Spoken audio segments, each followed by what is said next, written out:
Caso encerrado em 3034. Capítulo 1. O acidente na rodovia.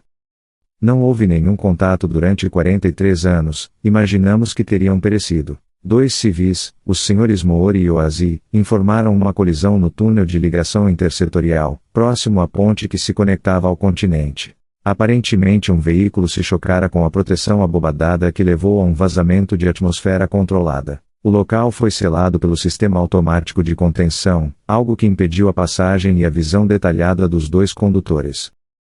Uma equipe de manutenção de túneis foi encaminhada para o local. Não era comum a ruptura de uma seção inteira da via, algo que causasse um selamento de uma área daquele tamanho. Normalmente eram realizados pequenos reparos como trocas de revestimento e junções que se deterioravam com o tempo. No momento dessas trocas, sensores e jatos de injeção revertiam a contaminação do ar interior e o fluxo de veículos seguia normalmente. A equipe era formada por servidores que se intercalavam em períodos do ano. Na verdade, poucos trabalhadores se dedicavam a mais que 3 meses de contribuição em qualquer atividade. Então, embora executassem tal função, experiência suficiente lhes faltava para lidar com aquela situação inusitada. Apenas o coordenador de manutenção, Agnes Hill, já presenciara uma colisão. Veículos são essencialmente seguros. Não há margem para erros dentro dos túneis estreitos. Um acidente com outro veículo é praticamente impossível devido à presença dos sistemas anti-colisão acionados automaticamente.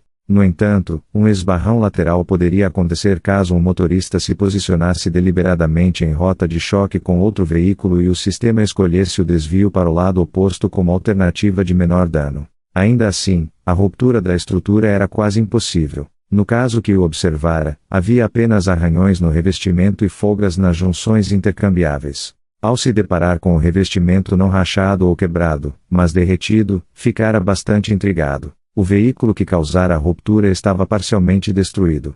Foi possível observar que não era equipado com rodas. Concluíram que caíra de fora para dentro e de cima para baixo, mas não havia nenhuma peça que o identificasse como qualquer aeronave conhecida. Ao se aproximar do que parecia ser o local destinado ao tripulante, o que se encontrara era algo tão consternante que não puderam descrever com exatidão. O coordenador entrou em contato com a universidade e, ao relatar de forma ofegante e superficial, teve a ligação transferida para o complexo de laboratórios do CPBM, Centro de Pesquisas Biomoleculares. Falou com o Dr. Alberto Jiménez, chefe do departamento. A criatura encontrada no veículo foi levada ao laboratório 26 do CPBM na noite do dia 18 de março de 3032. A análise do exemplar foi feita por Jiménez e o Dr. Adam Cole, coordenador geral do CPBM. A forma humanoide não estava despida como descreveram os que o encontraram. Apresentava uma roupa branca, com aspecto de borracha, rente ao corpo. Este tecido, ao ser cortado por um bisturi, inflou-se imediatamente, como se apresentasse uma camada sob pressão negativa.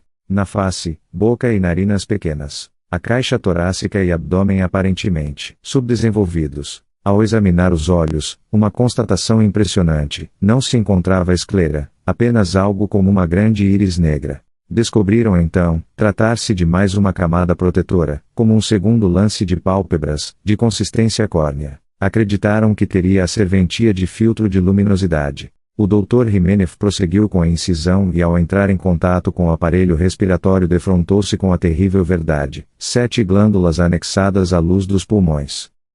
Capítulo 2. A Revolução da Manufatura. Marco mal conseguia acreditar no que acabara de ler. Neste momento já passado o choque e a incredulidade do primeiro contato, ficava cada vez mais intrigado. Não só com esse mundo tão diferente do que parecia ser o seu, mas qual seria, então, o papel que desempenharia nessa história? Por que tinha que ser ele? Vamos recapitular, avançando alguns anos, como se deu esse processo.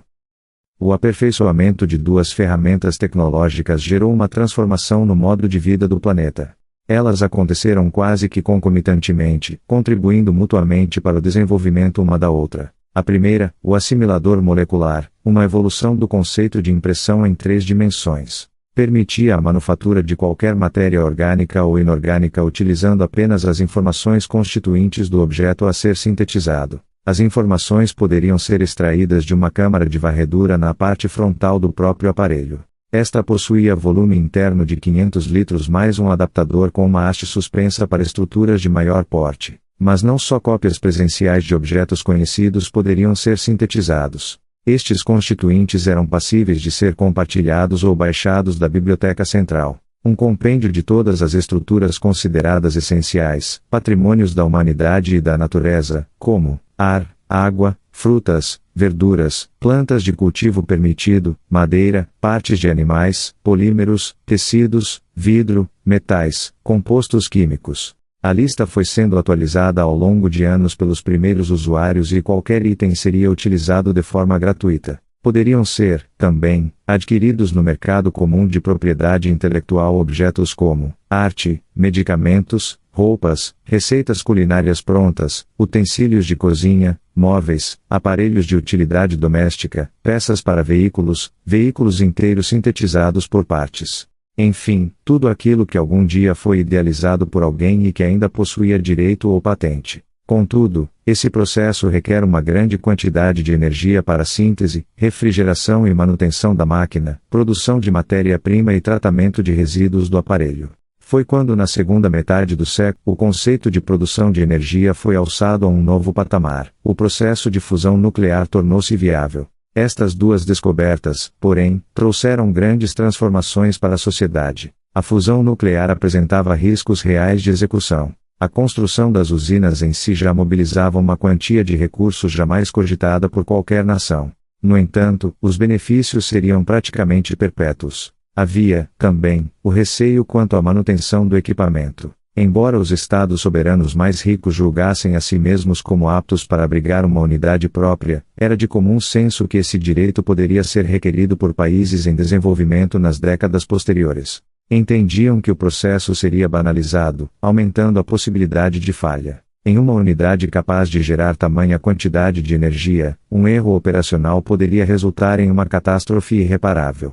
2 acidentes em fases experimentais dos reatores acabaram por comprovar essa teoria. Um ocorrido no Brasil, outro na Índia causaram a perda de milhares de vidas civis. Adotou-se então, o modelo de consórcio de nações. Muitas delas já financiavam o projeto que levou à descoberta do processo de fusão. Estas foram contempladas com uma participação menor no financiamento de construção das unidades. Um acordo foi selado com outros 84 países. Este definiu o modo de produção de energia centralizado, com redes de distribuição de norte a sul. As usinas produtoras globais instalaram-se nas regiões polares, sendo a do Círculo Polar Ártico um terço maior. O quadro de produção de energia barata, e até mesmo excedente, nunca acontecera na história humana. Foi nessa realidade que o assimilador molecular ou AMN assimilador molecular de Navirazet, nome dado ao primeiro protótipo desenvolvido pela equipe do engenheiro Charles Narivazet, idealizador do conceito de impressão molecular, tornou-se de uma tecnologia promissora e experimental a item de primeira necessidade. Acontece que o grande impeditivo para a viabilização dos AMN era a produção de insumos, pacotes de componentes moleculares que serviam de matéria-prima para a impressão de estruturas orgânicas e inorgânicas. Com o advento da energia de fusão, a fabricação de insumos cresceu exponencialmente. Só havia uma estrutura que o aparelho não conseguia reproduzir, um componente estrutural de um dos 4 recondutores de fluxo que o AMN possuía. Esta incapacidade era planejada. O componente era composto de uma liga metálica cuja fórmula era mantida em segredo e dela 2 elementos não poderiam ser fornecidos por nenhum pacote de insumos. Era a segurança que a empresa detentora dos direitos de produção, a Anindex, teria para que os consumidores não conseguissem reproduzir uma AMN através de outra. Toda a produção industrial de alimentos, qualquer coisa que pudesse ser fabricada, cultivada ou manejada pelo homem, poderia ser produzida na máquina. Uma pequena parte do comércio existiu até a popularização dos AMN. Sustentava-se comercializando produtos para quem não possuía o aparelho. Associações de comerciantes, por exemplo, investiam na compra de um assimilador e começavam a vender carne sintetizada. Esta poderia ser inclusive personalizada, com pouca, muita ou nenhuma gordura. Alguns alimentos com gorduras saturadas poderiam ser acrescidos artificialmente de insaturações em suas cadeias orgânicas, liberando menos radicais livres, tornando o alimento mais saudável.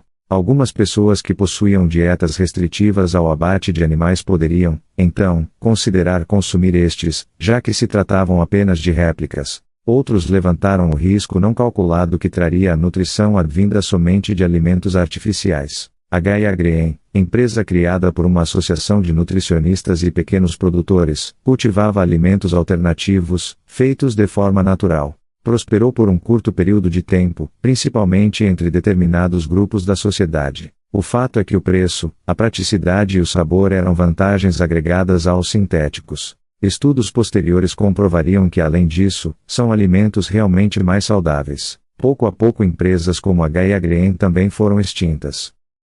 Capítulo 3. Insumos.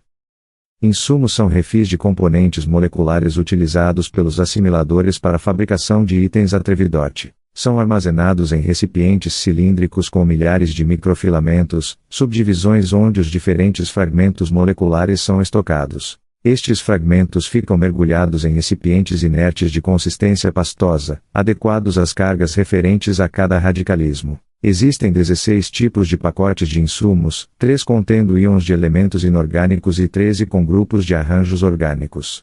De certa forma, apenas os 3 pacotes inorgânicos poderiam sintetizar uma molécula orgânica, utilizando o microfilamento de carbono para construir uma molécula orgânica do zero.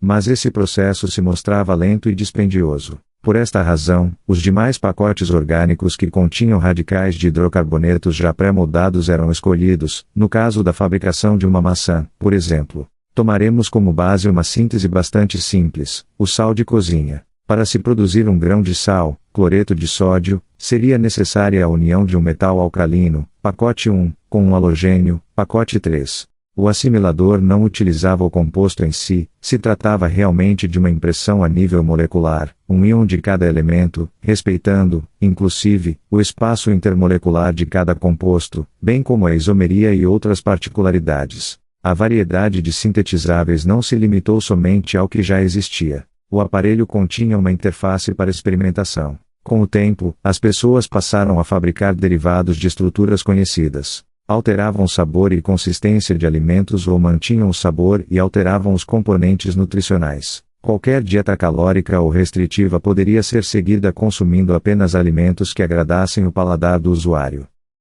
Capítulo 4. O homem além do século. As técnicas de varredura e síntese de estruturas foram adaptadas para outras áreas como medicina e a indústria farmacêutica. A química farmacêutica foi aprimorada de tal forma que era possível conhecer, com um nível de detalhes nunca antes almejado, a constituição de vírus, bactérias, parasitas e de células do próprio corpo humano. Desta forma, sintetizar novos medicamentos que interagiriam com estes agentes ocorria de forma muito mais precisa.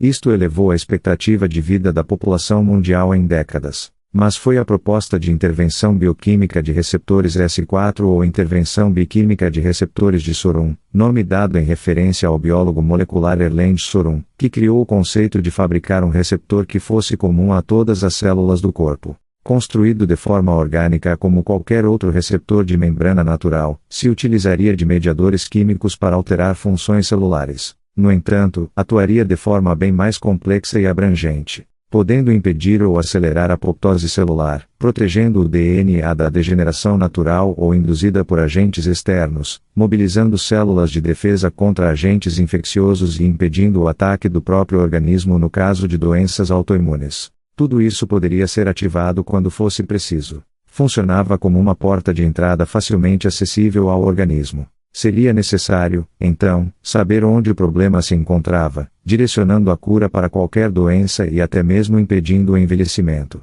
A ideia foi a de marcar cada receptor com uma assinatura química única. Cada célula que constituía o corpo humano teria um número de série e poderia ser mapeada. Trilhões de chaves que poderiam ser acessadas por mediadores químicos sintetizados para qualquer fim. As pessoas dormiam em câmaras adaptadas com um dispositivo de varredura que buscava qualquer defeito ou degeneração em cada célula do indivíduo. Pela manhã, o AMN sintetizava uma pílula com mediadores químicos e pacotes de substituição celular prontos para intervir nos receptores e em estruturas celulares, dependendo das necessidades diagnosticadas na noite anterior. Como em toda revolução, interesses, doutrinas e comportamentos são revistos, criados e provados. A quase inocuidade da ação humana na rotina das cidades, a ausência de grandes conquistas pessoais e a desvalorização do medo da morte pareciam impactar a mente de forma negativa. Índices de distúrbios neurológicos como ansiedade, depressão e esquizofrenia aumentavam conforme a maior parte de outras doenças eram extintas.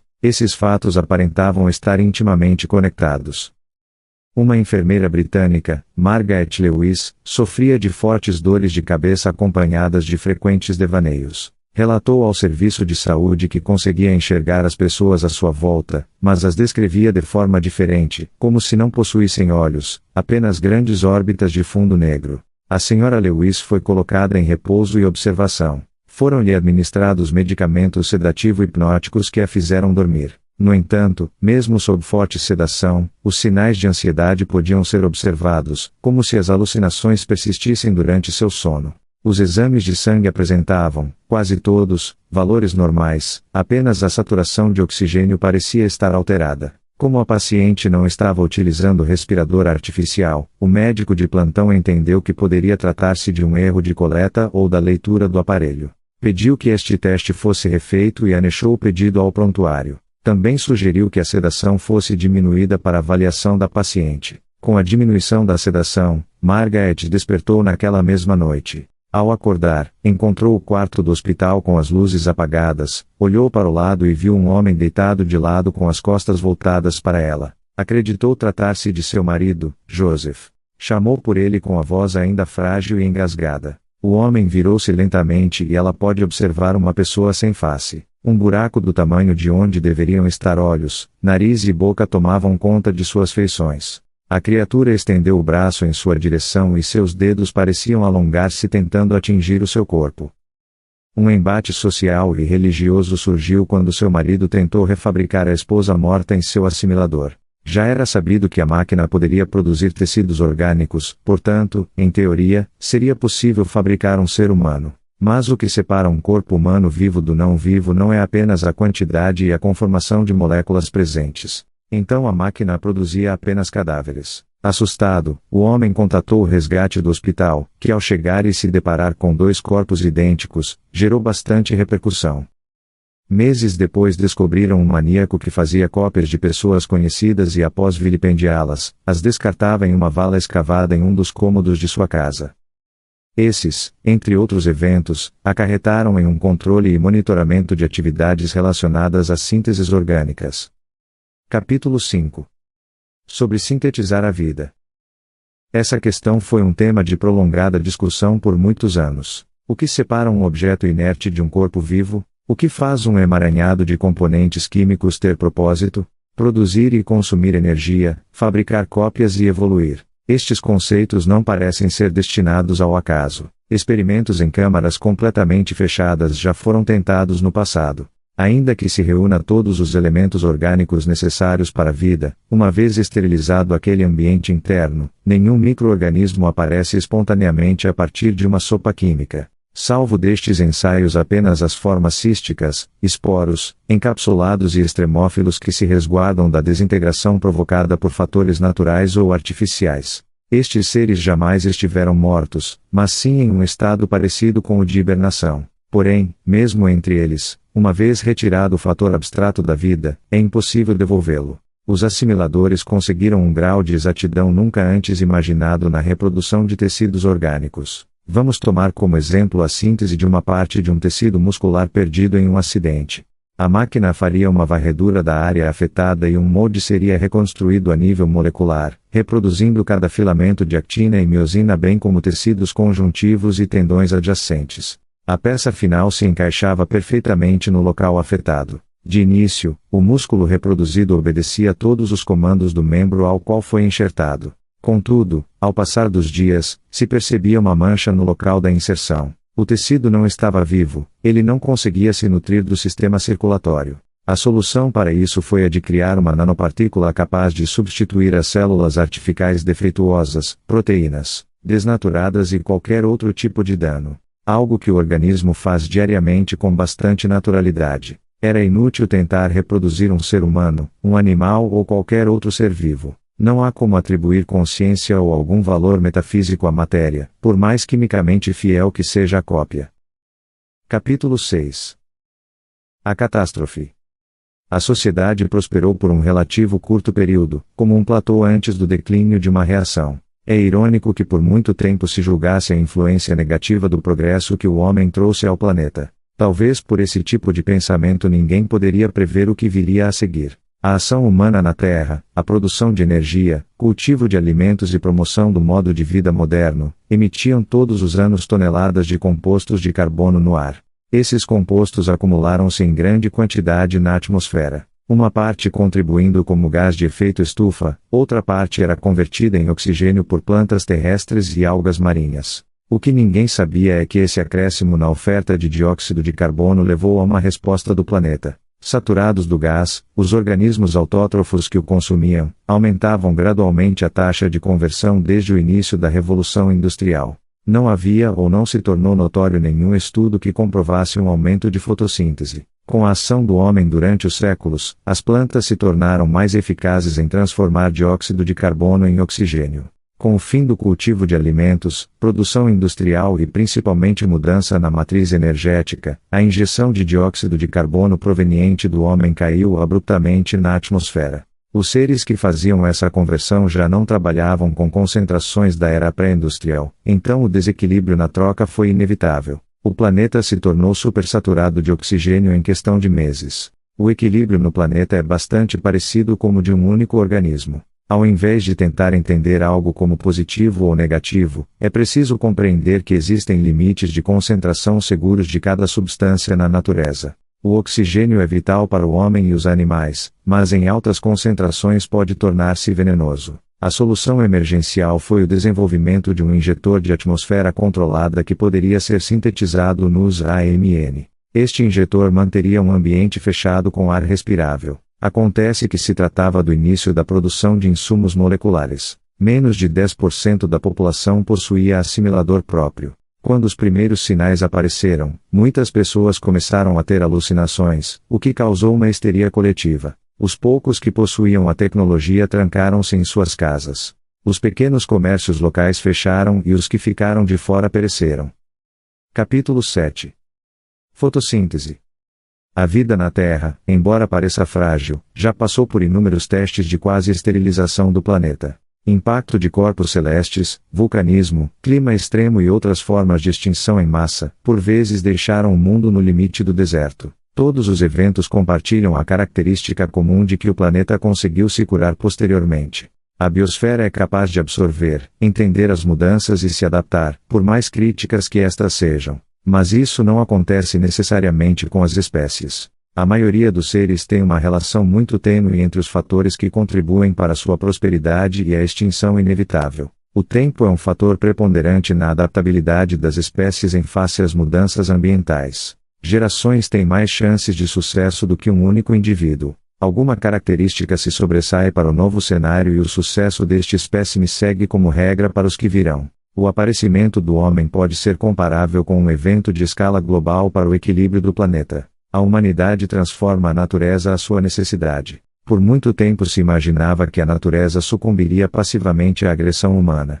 Como dito anteriormente, o planeta se adaptou a eventos mais catastróficos. Foi isso que aconteceu. Algumas espécies tiraram maior proveito da presença humana, outras pereceram e as demais se adaptaram. A fotossíntese acompanhou o aumento na oferta de dióxido de carbono na atmosfera. As plantas e algas que produziam mais energia, cresciam e se reproduziam mais. A taxa de conversão só aumentava. O homem agiu na Terra, a Terra reagiu. A reação se deu de forma gradativa, como foi com o crescimento da emissão de gás carbônico. Acontece que uma mudança drástica também gera uma reação drástica. O raciocínio é o mesmo. O equilíbrio depende do tempo em que essas transformações ocorrem. O cerceamento completo da chamada poluição do ar em questão de anos provocou não só uma reação, mas uma evidência que jamais tinha sido cogitada. Talvez porque estivéssemos ocupados demais pensando nos efeitos deletérios, classificando comportamentos, descobertas e progresso como algo bom ou ruim. Capítulo 8. A mudança climática. De início, a ação da conversão descompensada atingiu primeiro os grandes animais. A superexposição ao oxigênio acarretou em confusão, desorientação e morte de muitas espécies. A quantidade de incêndios multiplicou-se em fazendas e florestas devido à alta concentração do gás. Na época, parecia uma boa ideia não só permitir os incêndios, como também estimulá-los.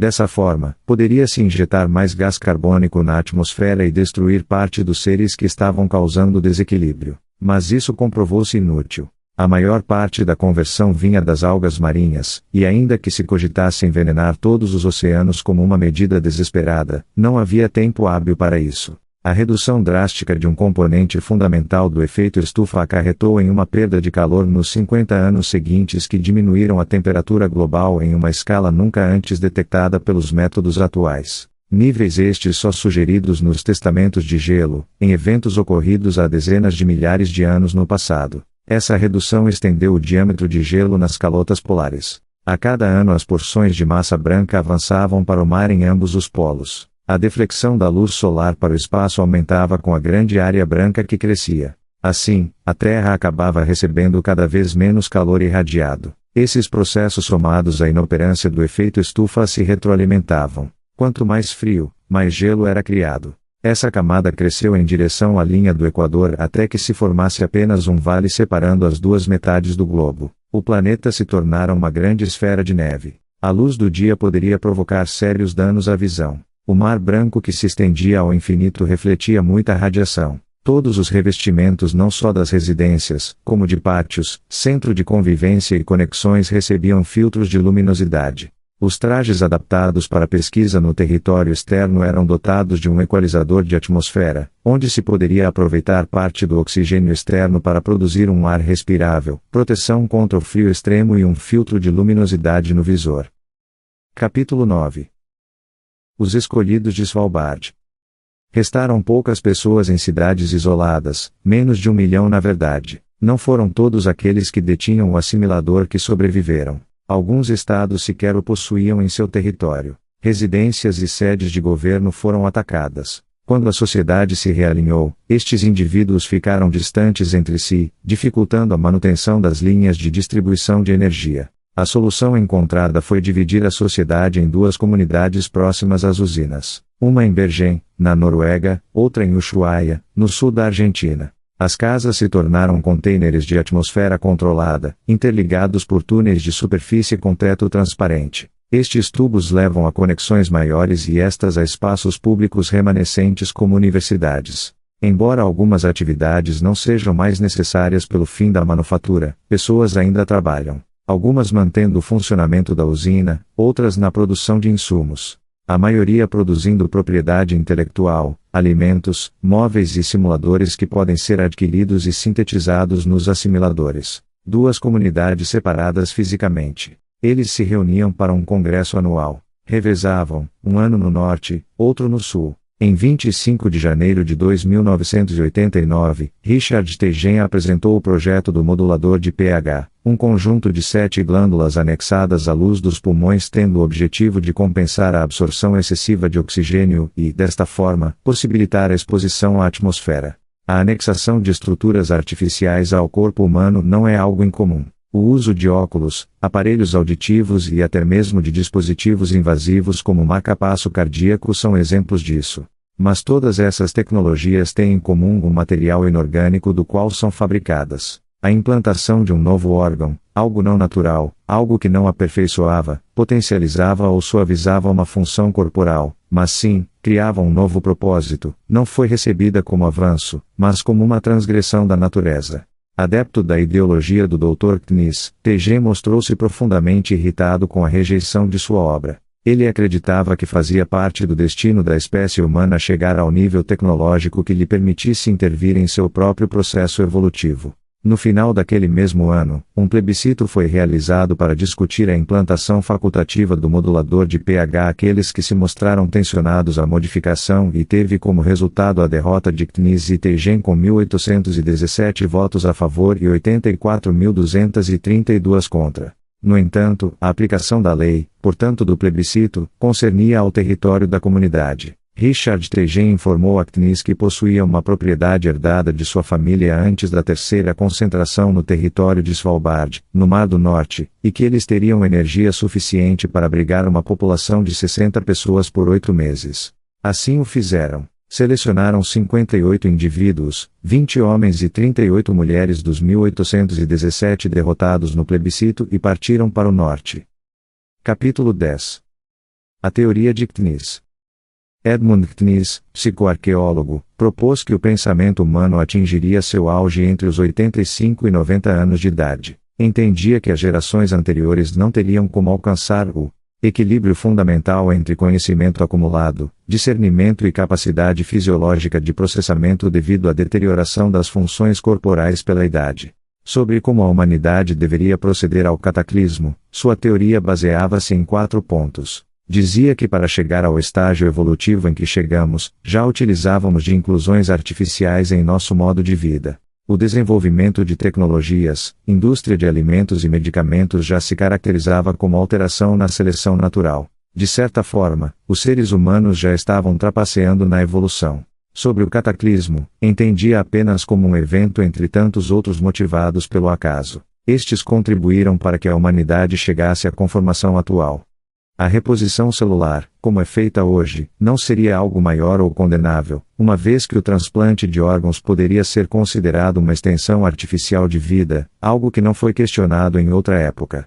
Retrucava, ainda, os dogmas que se criaram após a extinção. Seria justamente este o motivo de não existir dados sobre o impacto inevitável de anos da poluição industrial nos seres conversores de carbono. A ideia de que a ação humana no planeta fosse maléfica era só uma atribuição moral numa análise que deveria ser estritamente científica. Teria sido subestimada a capacidade do planeta em se adaptar. As gerações pré-reposição celular não teriam como absorver, discernir e executar conceitos que utilizamos hoje, principalmente coletivamente. Isso acontecia por 2 motivos. A revolução da manufatura possibilitou a perda da necessidade de utilidade imediata para cada ação. Desta forma, restava mais tempo para questões fundamentais e de bem-estar individual e coletivo. Ainda assim, milhares de anos de evolução do sistema nervoso central aglutinaram um instinto de angústia residual, que não permitia a todos simplesmente aproveitar a benfeitura dessa nova conformação da sociedade.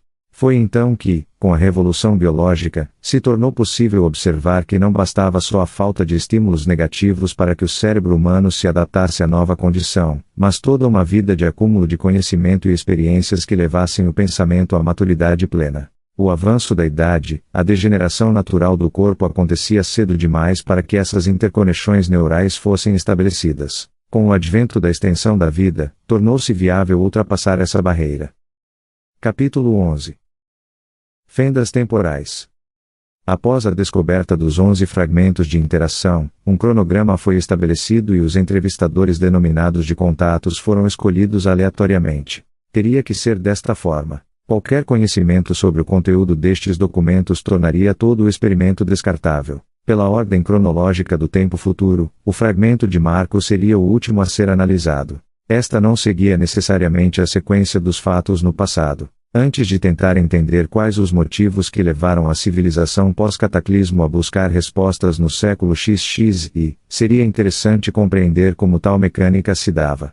A investigação do acidente na rodovia concluiu que a nave não colidiu com a proteção em uma provável queda. A única explicação plausível é que ela teria se materializado de forma irregular, se fundindo em alguns pontos com as estruturas adjacentes. Após meses de pesquisa no sistema de navegação, os investigadores sugeriram que o dispositivo procurava distorções naturais no espaço e através destas, se deslocar em grandes distâncias ou mesmo romper a linearidade do tempo. Era uma tecnologia muito mais avançada do que a existente na época. Como essa nave poderia se transmutar através destas distorções ainda era um mistério. Mas o dispositivo de navegação foi estudado até que toda a engenharia reversa do aparelho estivesse completa. A teoria extraída da máquina era a de existência de pontes, distorções ou arranhões no tecido do espaço-tempo, criadas a partir de objetos que viajam à velocidade da luz. Com a ferramenta correta, seria possível aproveitar essas falhas e abrir um canal que possibilitasse uma conexão. Mas como se poderia entrar em contato com o passado, se nenhum objeto conhecido viajar à velocidade da luz? A informação viaja à velocidade da luz. O tráfego de informação desde o início das telecomunicações criou perturbações no espaço. Estas foram descritas como fendas maleáveis de distorção axial. A maioria delas é muito frágil e perduravam apenas alguns milissegundos. Outras poucas se mantinham abertas por longas faixas de tempo. Estas foram mapeadas e, assim, possibilitou-se determinar quando uma iria abrir e se encerrar. Mas não temos como criá-las, aparentemente acontecem aleatoriamente. A razão disso ainda não foi completamente elucidada. O mapeamento indicava 11 contatos distribuídos em partes diferentes do globo entre os anos de 1998 e 2003. Janelas com data e hora limite para início e término de cada junção. Capítulo 12. Fragmentos. O plano de investigação de intervenções na história começou com a busca por registros de interação temporal. Estes, em tese, poderiam ser encontrados nos meios passíveis de comportar e decodificar em cada ponta as informações transmitidas nas fendas temporais. Não se tratava de uma busca fácil. Embora o sistema de navegação do veículo pudesse informar a data e a hora de cada contato, esse registro poderia ser bem abstrato. Um telefonema, por exemplo. Após uma longa pesquisa em arquivos de empresas de telecomunicações, backups de servidores inteiros da antiga internet e encriptações nas mais diversas plataformas, todos os fragmentos foram encontrados. Se tratavam de uma prova inequívoca de uma conexão entre passado e futuro. Uma transcrição de uma conversa entre dois seres separados por mais de um milênio. Mas como não contaminar parte do texto com a presciência dos particípios de 3034, a solução seria escolher pessoas que não tiveram contato com os fragmentos para cada interação. O critério para a seleção destes membros seria irrelevante, visto que independentemente de qual fosse a escolha, esta, em teoria, já teria sido feita. O experimento se deu da seguinte forma: o contato escolhido ficava numa sala isolada com uma interface de texto ou de som, se fosse o caso de um telefonema. Era solicitado que se iniciasse a conversa com uma saudação. Em seguida, quase que instantaneamente, a resposta do participante do passado era devolvida. Desta forma seguia, naturalmente, por pura improvisação do contato. A orientação era de que qualquer informação solicitada não poderia ser negada. A franqueza, mesmo que revelando fatos importantes da história futura, era necessária para não interferir no objeto de pesquisa. Este objeto não se tratava do entrevistado, mas sim do fragmento. Capítulo 13. Os modificados. A conclusão sobre o conjunto de glândulas encontradas nos pulmões da criatura não poderia ser diferente. Se tratava de um modulador de pH. Aquele ser era um humano geneticamente modificado para sobreviver à atmosfera. Não só isso, a estatura diminuta e a estrutura óssea parecia algo modificado para um fim. Talvez o de se acomodar naquela nave. Um veículo bem intrigante, não parecia em nada ergonômico por dentro, nem aerodinâmico por fora. Como se o próprio desenho fosse concebido para possibilitar a travessia. Não possuía janelas ou portas, ao invés disso, era equipado com uma escotilha que se abria no que se julgava a parte inferior. Sim, pois era difícil definir qual seria a posição correta. A nave se tratava de um disco perfeito, com um revestimento metálico, parecido com alumínio. Os habitantes de Svalbard construíram aquela nave. Tentavam por alguma razão retornar ao passado. Restava saber qual seria o motivo. Acontece que, fabricar matéria orgânica, por mais eficiente que seja o processo, é uma tarefa bastante complexa. No genoma humano existem nuances que vão além do arranjo bioquímico das cadeias de DNA. Com o passar de anos, décadas, séculos de reposição molecular, praticamente não existe mais membrana, célula, ou componente nuclear que não tenha sido substituído artificialmente. Acredita-se que este fato impede os modificados de conseguir avançar no aprimoramento genético que desejam. Eles precisariam de amostras intactas que, em seu tempo, não se encontram mais. Voltar no tempo, coletar amostras humanas e retornar com elas, certamente deixaria rastros. Pesquisando em publicações da época não foi difícil identificar estes encontros. Centenas deles. Casos de sequestros de pessoas nos séculos 20 e XXI, retirada de material genético e experimentos complexos. Houve, até mesmo, relato de acidente com uma das naves, esta maior, com 3 tripulantes, em que os modificados foram capturados pelo exército local da época. Se tornava evidente a extrema importância de investigar essas interações e saber como tamanha violência no curso natural do tempo poderia afetar a vida no planeta. A análise dos fragmentos seria crucial no entendimento das consequências destas ações. Capítulo 14. O fragmento de Marco. Marco tinha 20 anos no dia 24 de setembro de 2003. Cursava o 3º ano da Faculdade de Física. Nas horas vagas, mantinha um blog pessoal atualizado quase que diariamente. Publicava na maior parte do tempo pensamentos e opiniões sobre livros, jogos e filmes. Ao se deparar com aquele e-mail, imaginava tratar-se de alguma brincadeira. Não só pelo título do futuro, como também por não conseguir identificar o remetente. Na verdade, onde deveria estar uma conta de e-mail, só se via uma sequência de caracteres que juntos não faziam sentido algum. Decidiu não dar muita importância de início. Voltou-se para o seu blog. Após fazer uma publicação sobre um livro que acabara de ler, recebeu imediatamente outra mensagem do mesmo remetente. Ao abrir a correspondência, percebeu que se tratava de uma transcrição perfeita do texto que acabara de publicar. Intrigado, desta vez decidiu responder, questionando quem estava fazendo aquele gracejo. Mas não era possível enviar nada para o usuário. Recebia logo em seguida uma mensagem aleatória de conta indeterminada. Percebeu que, seja lá quem estivesse fazendo isso, era alguém que observava seu blog. Resolveu digitar o questionamento na própria plataforma, a fim de tentar descobrir o autor de tais mensagens. A resposta veio de imediato em sua caixa de entrada. Tratava-se do contato, aquele que estava designado para Marco. Naquele momento se iniciava a análise do fragmento. Nem Marco, nem o contato teriam acesso ao documento. A conversa seguiu de forma natural. Marco publicava as perguntas e as respostas chegavam sem demora de um segundo sequer. Às vezes trechos longos, talvez longos demais para serem digitados em tão pouco tempo. Não se poderia afirmar que ele acreditava plenamente na história que lhe era contada, mas, quanto mais a narrativa avançava, crescia uma expectativa sobre a possibilidade de tudo aquilo ser real. O contato não negava nenhuma informação, o diálogo era franco. A mecânica do meio pelo qual eles se comunicavam, os eventos futuros e até mesmo o cataclismo foram assuntos tratados. Teria que ser desta forma, foi assim que o experimento foi concebido. Todos os fragmentos anteriores ao de Marco passaram pelo mesmo procedimento. O assunto prosseguiu até próximo ao fim da janela, quando Marco foi informado sobre o acidente na rodovia e a evidência do primeiro modificado. Capítulo 15. O plano de Teigen. As transgressões da comunidade de Teigen e Ktnis agora extrapolavam não só os limites da modificação genética, mas também da interferência na história. A análise detalhada dos fragmentos tinha como principal objetivo definir qual seria a resposta menos agressiva às leis naturais, visto que qualquer pudor já faltava no lado que primeiro as romperam.